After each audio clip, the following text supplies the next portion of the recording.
La rivière Eke à Takwame est menacée d'envasement suite aux incessantes inondations. Pour la secourir, un plan d'aménagement a été élaboré. À découvrir tout de suite dans ce journal. Et puis, le lundi de Pentecôte a été le jour de fête traditionnelle du côté de Crovier. Les fils et filles de la localité ont célébré à Pédazan pour respecter la tradition et penser en même temps au développement de Crovier.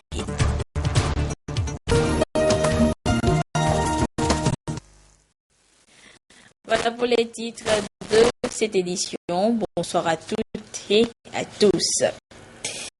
Il y a nécessité d'aménager donc les terres du côté de Sada à Takwame. Les habitations dans cette localité menacent de s'écrouler pour cause d'érosion. Une situation née de la dernière pluie qui s'est abattue sur cette localité. Le compte rendu avec Yves Abevivi. Nous sommes dans la localité de Sada, à la sortie nord-est de Takwame. Ici, la dernière pluie du 9 avril 2016 a failli déloger les habitants de ces maisons. Voici le passage laissé par l'eau de ruissellement, un passage d'environ 5 mètres de profondeur. C'est la peur au ventre que les habitants ont assisté impuissants à ce déchaînement de la nature qui reprend ses droits.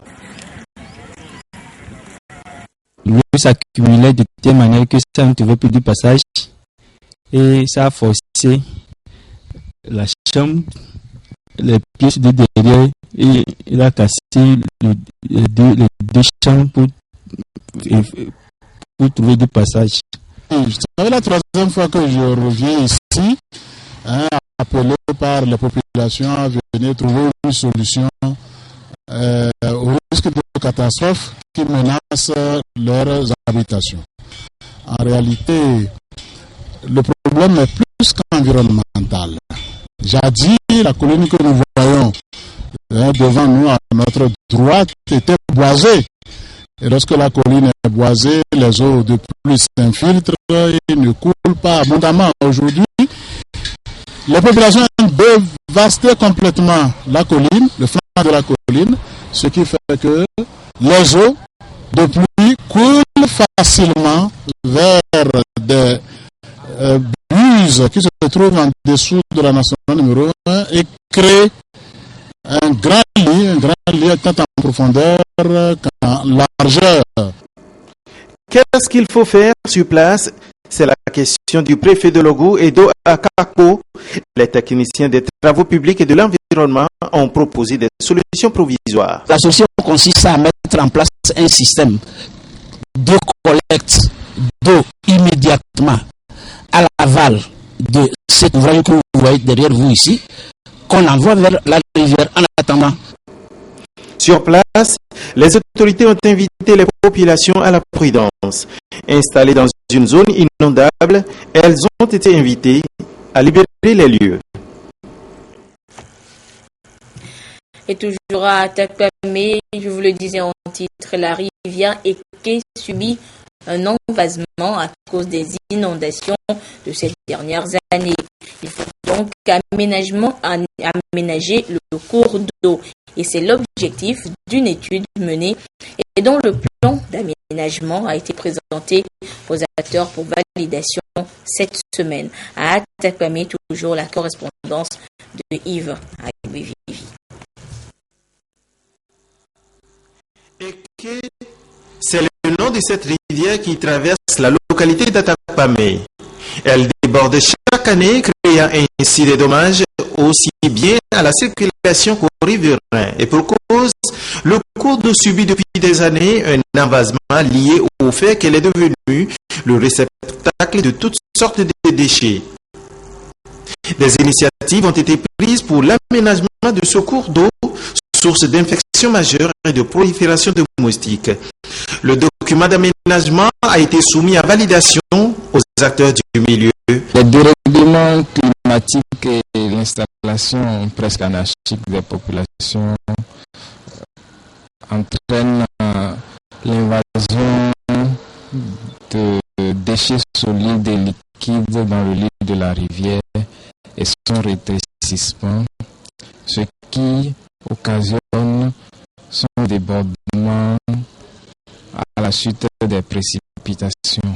Il y a un certain nombre de travaux qui vont être réalisés le long des berges de la rivière et que des sites de repos, des sites aménagés pour le loisir, des ouvrages de franchissement. Il y aura même des réinstallations de population. La prochaine étape sera la mise en œuvre des composantes d'exécution des différents aménagements proposés dans ce document. Mais avant, la mairie et l'agence d'appui aux initiatives de base des plateaux se chargeront de mobiliser les fonds. Et pour lutter contre les inondations, cette fois du côté de Lomé, dans certains quartiers, le chef de l'État a mis en route en avril dernier la deuxième phase du projet d'aménagement urbain du Togo, une initiative financée par l'Union européenne, véritable bouffée d'oxygène pour les populations bénéficiaires qui expriment leur joie au micro de Aimé Abal.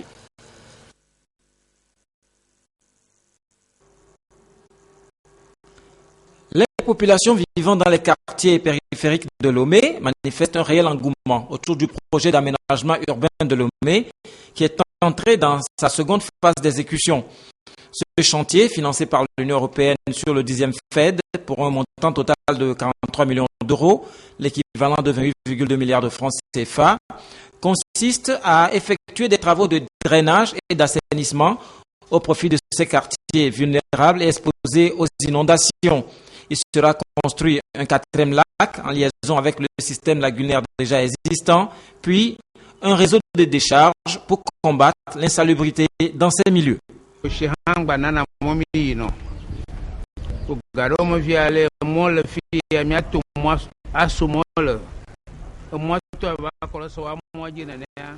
Nous avons d'énormes difficultés pendant la période des pluies, car nos maisons sont inondées et les rues sont impraticables.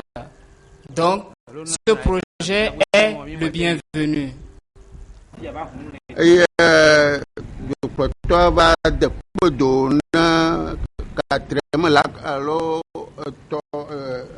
Nous étions très contents lors du lancement des travaux effectués par le chef de l'État et nous l'avons accueilli avec beaucoup d'enthousiasme. Nous attendons que les travaux finissent pour exprimer de vive voix notre reconnaissance aux autorités du pays. Autour de ce quatrième lac, il est prévu l'aménagement d'une piste d'entretien et des espaces verts. Mais l'autre spécificité du projet, c'est la réalisation d'un réseau d'assainissement dans les quartiers périphériques sur une distance globale de 28 km avec des ouvrages d'art qui vont remplacer les aménagements de fortune et un recours assidu à une haute intensité de main-d'œuvre. C'est avec joie que nous avons accueilli ce projet. Du moment où ce projet va permettre aux jeunes sans emploi d'avoir un emploi sur la main au moins pour la réalisation de ce projet. Et nous sommes dans l'entente pour que ce projet soit effectivement fait afin que nous ayons la paix et la joie au cœur de pouvoir sortir de nos maisons après les pluies. Les riverains nourrissent donc un grand espoir face au projet dans une zone à forte potentialité économique parce que proche du port autonome de Lomé. C'est un jour de gloire qui est arrivé parce que cela fait au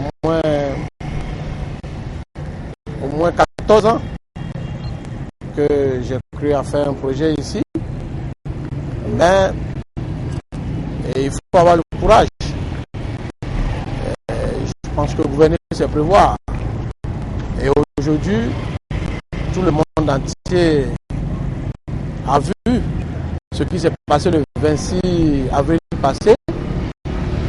pense que c'est tout le Togo qui va gagner, surtout ça va devenir comme un lieu touristique. Du côté des chefs traditionnels, l'occasion est inédite. Il faut s'y impliquer à fond, mobiliser les communautés tout autour de ce chantier dans une approche participative.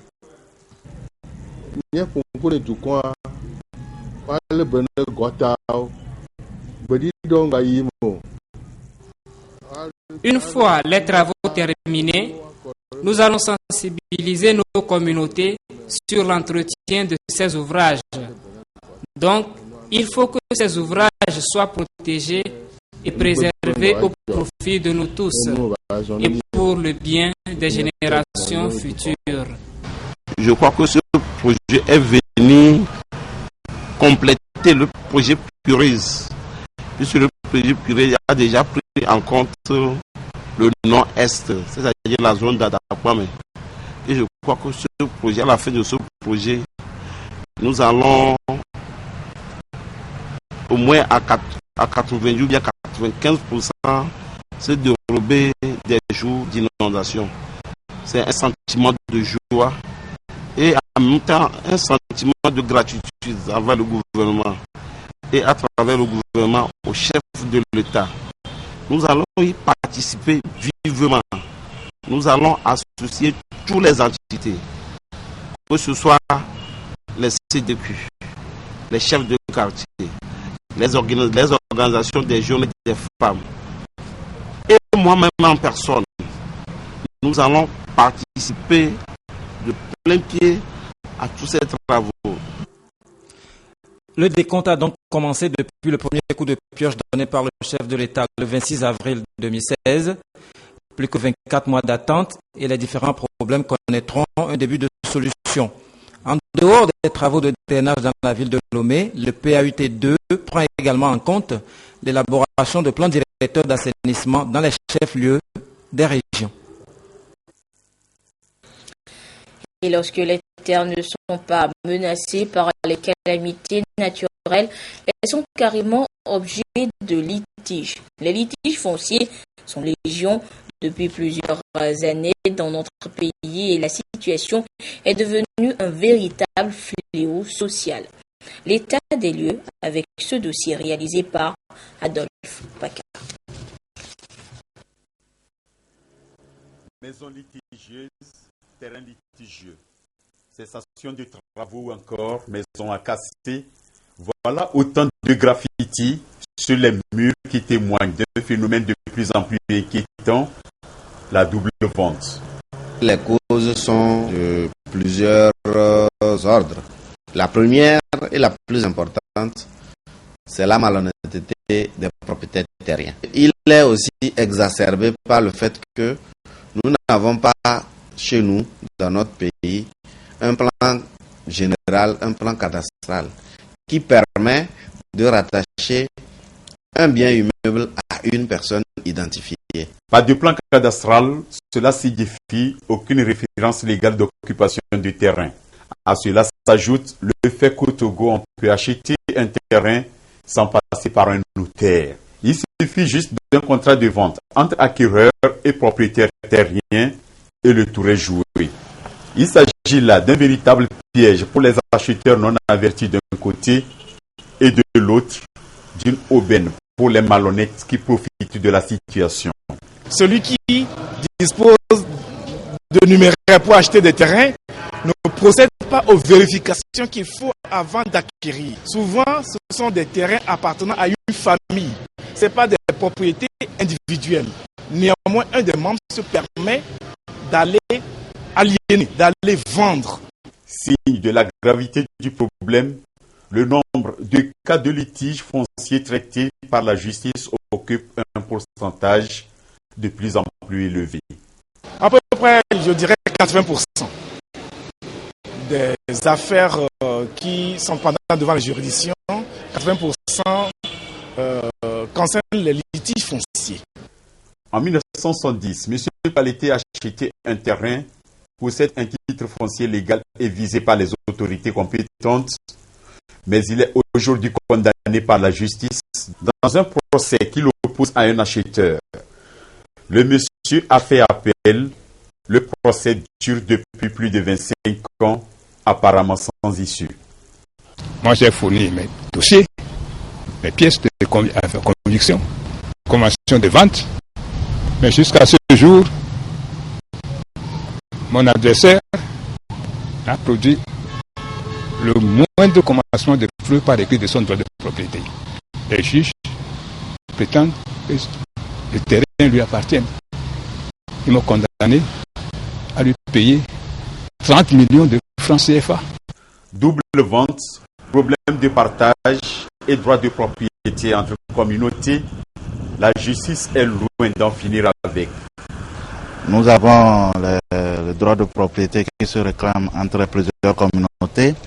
Des communautés reviennent plusieurs fois sur une même portion de terre pour réclamer le droit. Des problèmes de partage, des problèmes de vente multiples. La collectivité Agadji à Lomé en est par exemple un cas. Elle connaît elle aussi de tels déboires qui perdurent depuis une trentaine d'années. Le procès même proprement a fait 30 ans avant que la Cour suprême rende le verdict en 2010. Donc nous avons demandé, on a fait un communiqué aux ceux qui sont dans les domaines de prendre attache aux mandataires pour trouver un consensus. Nous allons trouver un consensus parce que nous sommes tous des êtres humains.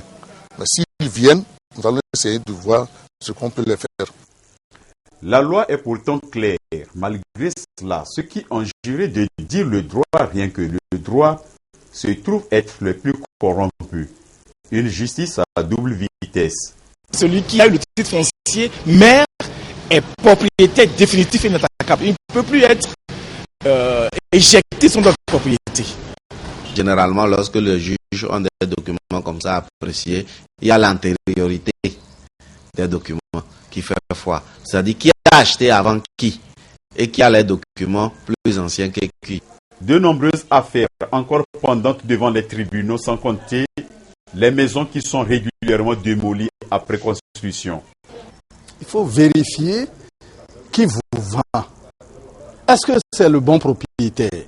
Si ce n'est pas fait, naturellement, on doit tomber dans les doubles ventes. Il faut aussi passer par les chefs traditionnels qui ont la possibilité, même la capacité de vérifier au niveau de chaque quartier, de vérifier au niveau de chaque village, au niveau de chaque canton, avant l'autorité administrative. Il est alors urgent que le nouveau code foncier, porteur d'espoir étant attendu, soit effectif et réponde à toutes les inquiétudes et surtout que la justice joue valablement son rôle. Et la problématique du foncier sera d'ailleurs le thème de l'émission Au cœur de la nation de cette semaine, à suivre donc vendredi. L'actualité africaine est marquée par cette épidémie de fièvre jaune qui frappe l'Angola depuis plusieurs mois. Les hôpitaux sont débordés.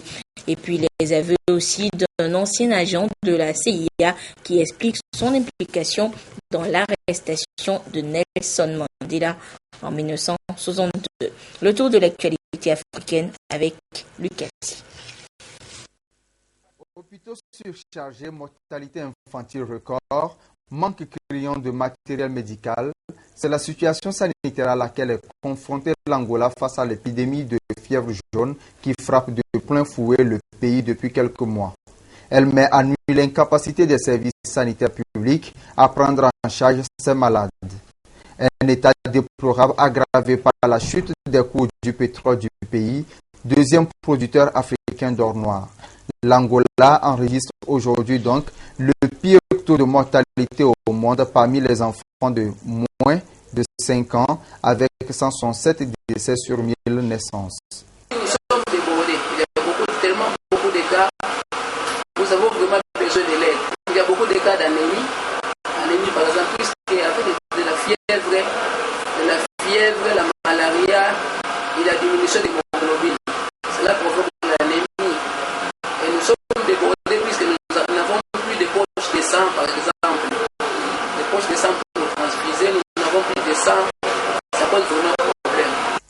Le système de santé angolais est gratuit et entièrement assisté par l'État.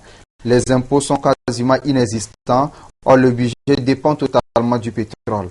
Avec cette crise, le budget des hôpitaux a baissé de 50%. Mais les salaires n'ont pas été affectés. La fièvre jaune transmise par les moustiques a fait 258 morts sur 618 cas confirmés dans le pays, selon les derniers chiffres de l'OMS. En Angleterre, un ancien agent de la CIA passe aux aveux. Donald Ricard, cet ancien agent américain, a affirmé au réalisateur britannique John Irvine avoir joué un rôle clé dans l'arrestation en 1962 de Nelson Mandela en communiquant à la police sud-africaine des détails sur ses déplacements.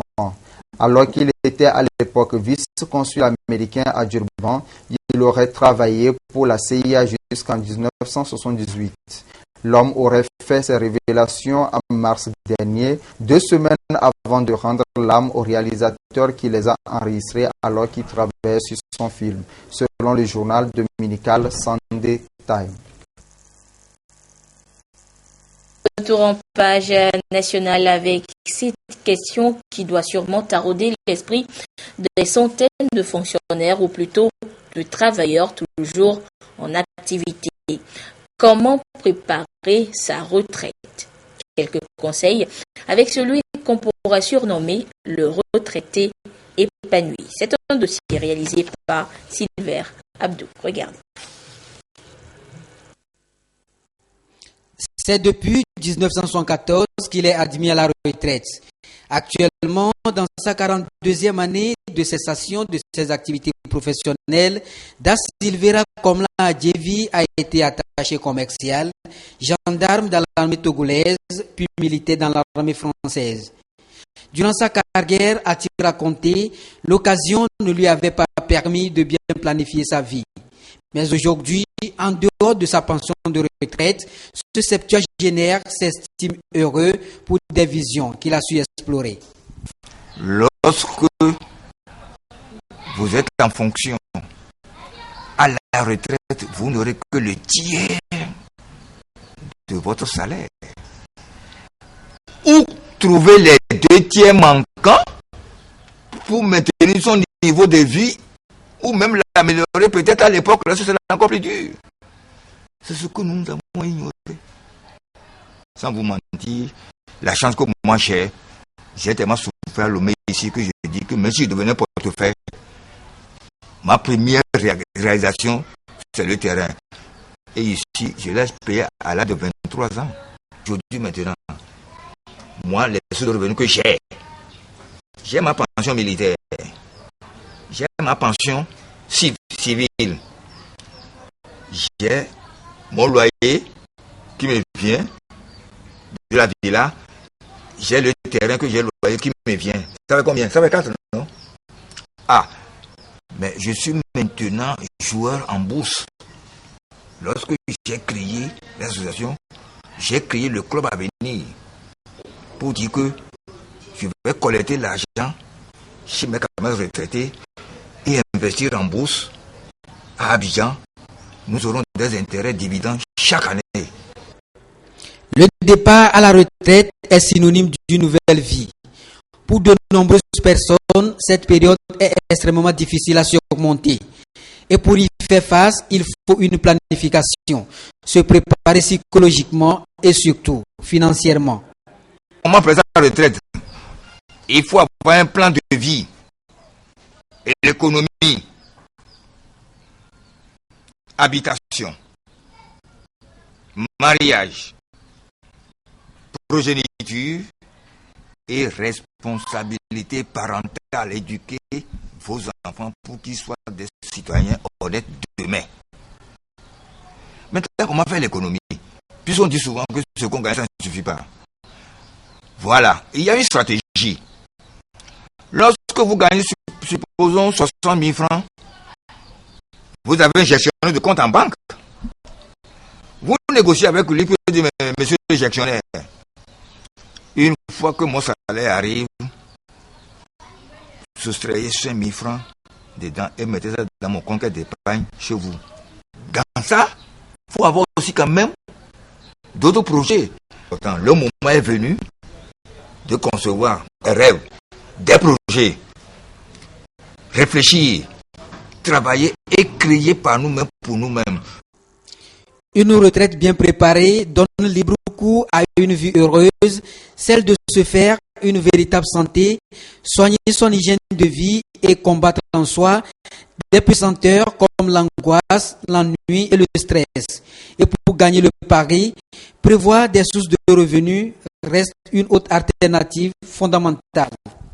Si vous avez préparé votre retraite, soyez sûr que vous serez heureux parce que il y a un économiste qui a dit lorsqu'on est fonctionnaire à un seul salaire, lorsqu'on est retraité à une seule pension, vous êtes un mort ambulant. Donc, durant votre carrière, vous devez essayer d'avoir plusieurs sources de revenus. Lorsque vous avez 2 sources de revenus, vous êtes un malade ambulant. Si vous en avez 3, vous êtes un convalescent ambulant. Parce que c'est toujours insuffisant. Mais si vous en avez 4, là, vous avez moins de soucis. Et il y a l'homme ici pour traverser une rue. Vous prenez tout votre temps pour regarder à gauche et à droite et traverser la rue en 2 temps. Oh, qu'est-ce qu'on constate parfois? On voit les gens qui traversent les rues comme ça tout le temps avec des soucis. Et ils se font ramasser par les véhicules et comme ça. Mais lorsque le bon Dieu vous a aidé et que vous avez 5 sources de revenus, vous avez une retraite heureuse. La retraite, certains la rêvent comme un paradis de loisirs éternel, d'autres la craignent comme un désert d'ennui. Mais pour équilibrer son esprit, il est nécessaire d'envisager l'avenir pour satisfaire, maintenir et assurer ses besoins fondamentaux. Merci donc pour tous ces bons conseils. Le centre médico-social de Covier dans le Zieur, rénové et équipé d'un autre bâtiment, dispose désormais d'une ambulance neuve destinée au transport des malades de tout le canton. Un geste réitéré également du côté du CHR de Thiévier. Un geste personnel du chef de l'État remis aux populations par les autorités de la localité. Le compte rendu avec Robert Kotogbe et Esther Laclé.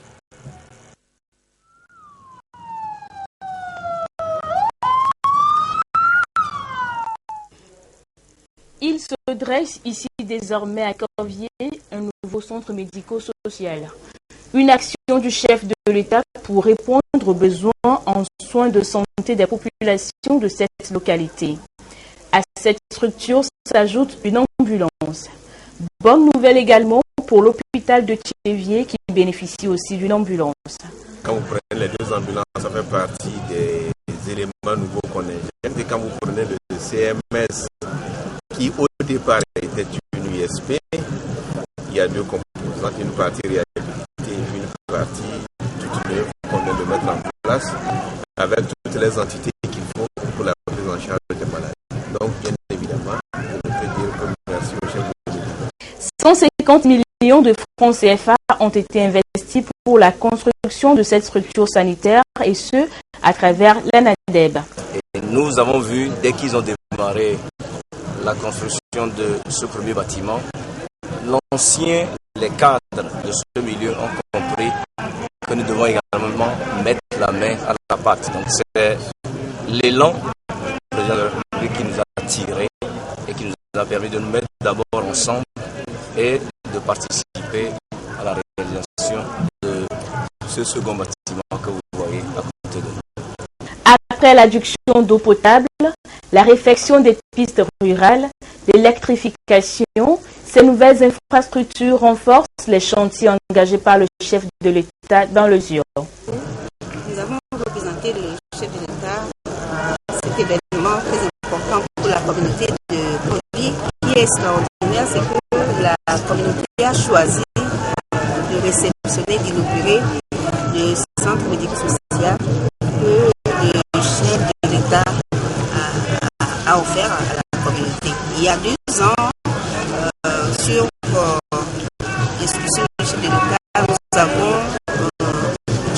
encouragé l'ANADEP, l'Agence nationale de développement à la base, à répondre à une préoccupation de la communauté qui est celle de construire des infrastructures sanitaires dont la communauté a besoin.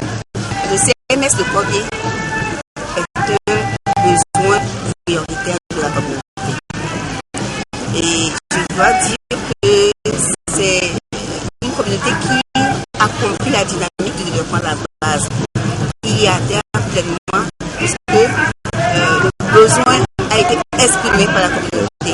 La communauté s'est mobilisée, organisée pour pouvoir, ensemble avec l'ANADEP, répondre à cette préoccupation. Donc pendant les 2 ans de réalisation des travaux, il y a eu une très belle collaboration entre la communauté et l'ANADEP. Et ce qu'il faut noter également, c'est l'implication effective de la communauté qui s'est organisée en comité de développement. Et les cadres également ont participé puisqu'ils ont contribué à hauteur de 10 millions à la mise en œuvre de cette infrastructure. Et ce qu'il faut ajouter également, c'est qu'il y a eu un don d'une ambulance à la communauté. Donc je pense que pour toute la communauté, ça va être une très belle fête parce qu'aujourd'hui, on célèbre une réponse spécifique qui a été apportée à leurs besoins. Bientôt, 200 lampadaires seront mis à la disposition des villages et 9 km d'extension de l'électricité sera opérationnelle à Thiviers.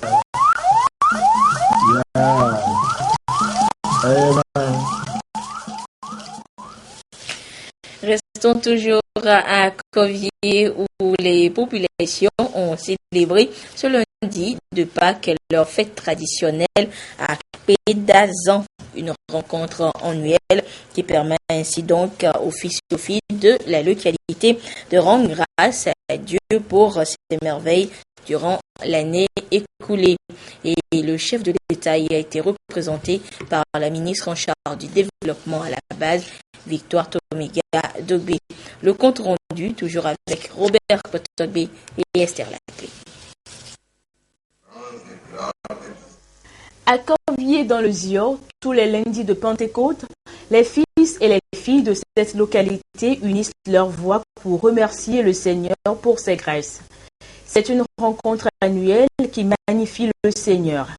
L'édition 2016 de Akpédazan offre une fois encore l'opportunité à la population de Corvier d'évaluer le processus de développement de cette localité.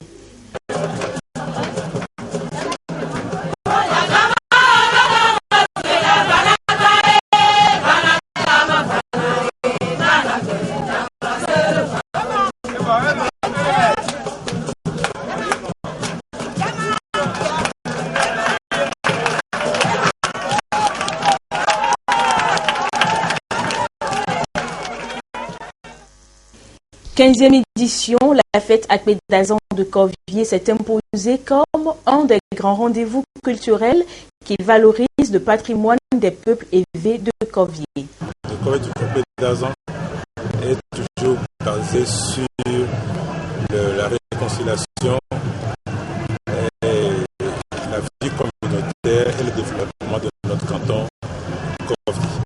À rendre grâce à Dieu que le Corvier que vous avez visité il y a quelques années n'est plus Corvier d'aujourd'hui.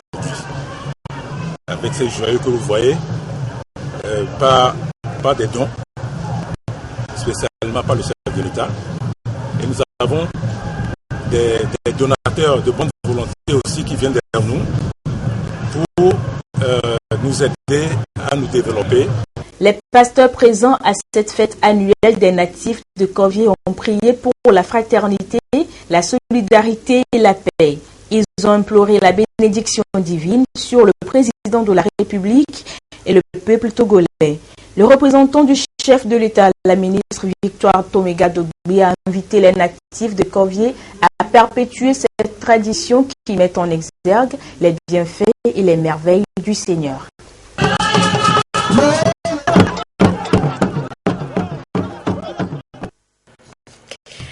Lundi de Pentecôte festif, donc du côté de Corvier dans le Zior. C'est un véritable fiasco pour les services de sécurité britanniques. Le match de Manchester United, reporté hier, ne serait dû qu'à une bombe factice restée par mégarde dans l'enceinte du stade. Regardez. Dernière journée du championnat d'Angleterre à Old Trafford, le temple de 75 000 places des Red Devils est à moitié vide. 20 minutes avant le coup d'envoi, les tribunes nord et ouest ont été évacuées. À l'extérieur, c'est l'incrédulité quand l'annonce tombe. Le match Manchester United-Bournemouth n'aura pas lieu. C'est la douche froide. On n'a même pas pu rentrer. Il y avait du monde qui attendait à l'extérieur. Et hélas, on nous a dit qu'il y avait une alerte à la bombe. Sauf que la soi-disant bombe trouvée dans des toilettes et détruite par les démineurs était factice. Une société privée l'avait oubliée sur place lors d'un récent exercice antiterroriste. Le fiasco tourne au scandale et le maire de Manchester exige une enquête. Je pense que Manchester United doit être tenu responsable. Un tel engin n'aurait pas dû être là pendant plusieurs jours jusqu'au dimanche et être découvert seulement 20 minutes avant le coup d'envoi. Il faut s'assurer qu'une enquête sera menée pour comprendre comment les choses se sont passées et qu'elles ne se reproduisent plus. De fait, il faudra par la suite se poser la question du coût total de l'affaire. La facture est salée pour le club mancunien qui va débourser 3 millions de livres, notamment pour que tous les tickets vendus soient valables pour le match reporté de 2 jours. Un match contre Bournemouth désormais sans enjeu. Car pour jouer la Ligue des Champions l'an prochain, Manchester United, 6e au classement, doit l'emporter avec 19 buts d'écart. Difficile de tenir le pari. Et puis l'Afrique s'invite sur la sellette au Festival de Cannes. Dans un documentaire, un réalisateur tchadien donne la parole aux victimes du dictateur Hissène Habré. Hissène Habré, la dictature et la tragédie tchadienne, c'est le titre de ce documentaire. Regardez. Estropiés, ces visages meurtris, marqués par des années de torture, hante depuis toujours ce cinéaste tchadien. Mahamat Haroun a mis des années à recueillir le témoignage de ces suppliciés, victimes d'un régime sanguinaire.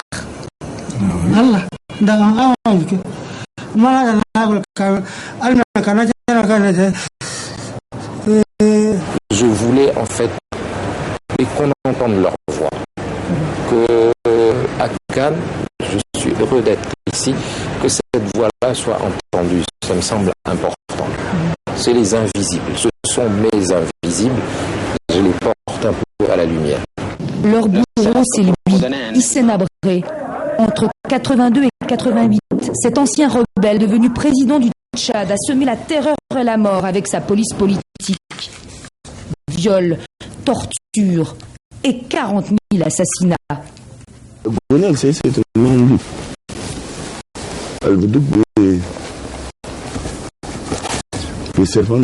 Alors quand la caméra réunit 25 ans après, une victime et son bourreau, le moment est glaçant.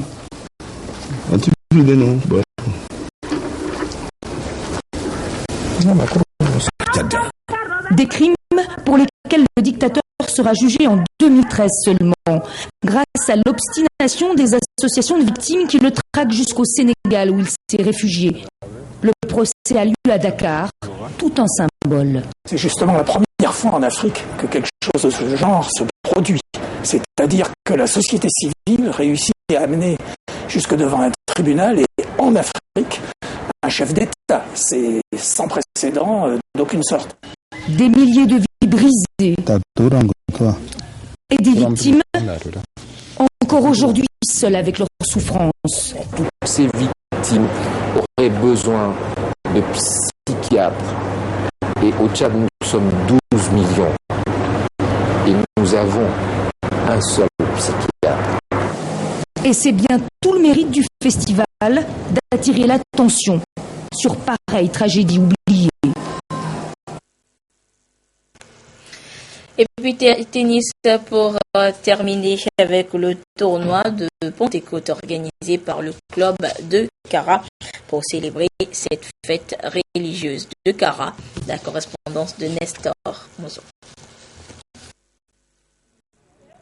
La compétition de Kara, dénommée tournoi de Pentecôte, a vu la participation des tennismen de Lomé, de Sokodé, Bassar, Atakpamé et bien sûr de Kara. En finale double vétéran, Sylvain Kao et Falik Kondo ont joué contre Jean Abezouron et Constantin Larré. Le match devait s'arrêter au premier arrivé à 9 et c'est la paire Sylvain Kao et Falik Kondo qui a su tirer son épingle du jeu par 9 contre 4. La finale vétéran simple a opposé Kodjo Amana à Patrice Potisson. Amana n'a pas fait le poids devant son adversaire. Potisson l'a battu en 2-7, 6-2, 6-4. Jacques Sewavi et Bernard Alipoué a été l'affiche de la finale senior simple. Sewavi a courbé les chines devant l'expérimenté Alipoué qui remporte le match par 2-0. 6-3 au premier set et 6-0 au deuxième. C'est ma troisième fois que je suis venu, donc il faudrait dire que ce tournoi me plaît bien, ça me tient vraiment à cœur. Donc chaque fois nous nous préparons quand même pour venir assister à ce tournoi, même si on venait, on nous battait, on s'entraîne, on se dit toujours dans la tête qu'un jour arrivera que nous allons aussi sortir vainqueur de ce tournoi. Et voilà aujourd'hui que je suis sorti le vainqueur de ce tournoi. C'est une joie pour moi et je suis à ma troisième édition. La première édition, j'étais finaliste et la seconde, demi-finaliste. Donc, cette édition, je suis le vainqueur du tournoi et je suis très content. Ceci dit, c'est le fruit d'un long travail. Le tournoi de la Pentecôte est à sa 16e édition.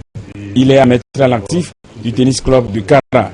C'est devenu une tradition et nous sommes en quelque sorte obligés de continuer à l'organiser parce que même si les moyens nous manquent, nous avons la pression des joueurs qui ont toujours envie de voir vivre ce tournoi et ça fait que ça nous donne également,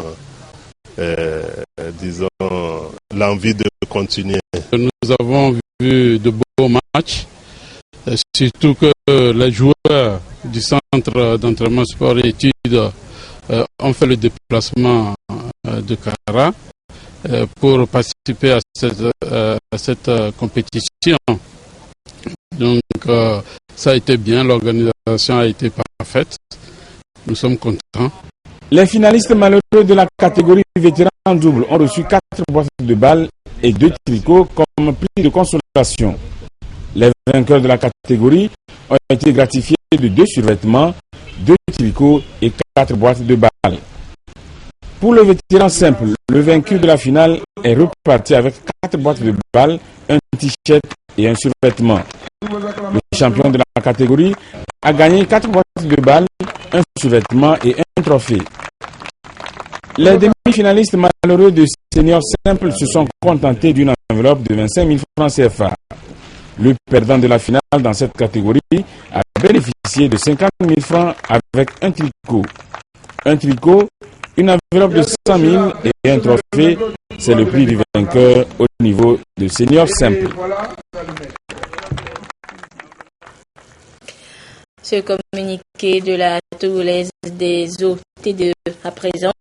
Au cours des travaux de renforcement de l'alimentation en eau potable de la ville de Lomé, une panne majeure est intervenue sur les installations électriques de l'usine de production d'eau de la TDE à Kakaveli le vendredi 13 mai 2016, provoquant de fortes perturbations dans la distribution d'eau potable. Avec le concours de la CET, la panne a été jugulée le samedi 14 mai 2016, tard dans la soirée, la distribution a repris son cours normal dès le dimanche 15 mai 2016. La TDE tient à remercier toute la population de Lomé pour la patience observée et sa compréhension au cours de cette période de perturbation. Elle saisit également l'occasion pour rassurer tous ses abonnés que la fourniture d'eau potable dans la ville de Lomé connaîtra une nette amélioration suite aux travaux de renforcement effectués. La TDE reste à votre disposition à travers son numéro vert gratuit, le 8000 3000, pour signaler tout incident constaté sur son réseau de distribution d'eau.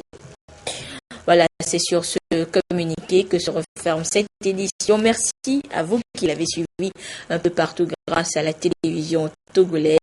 Excellente fin de week-end de Pentecôte à toutes et à tous. Au revoir.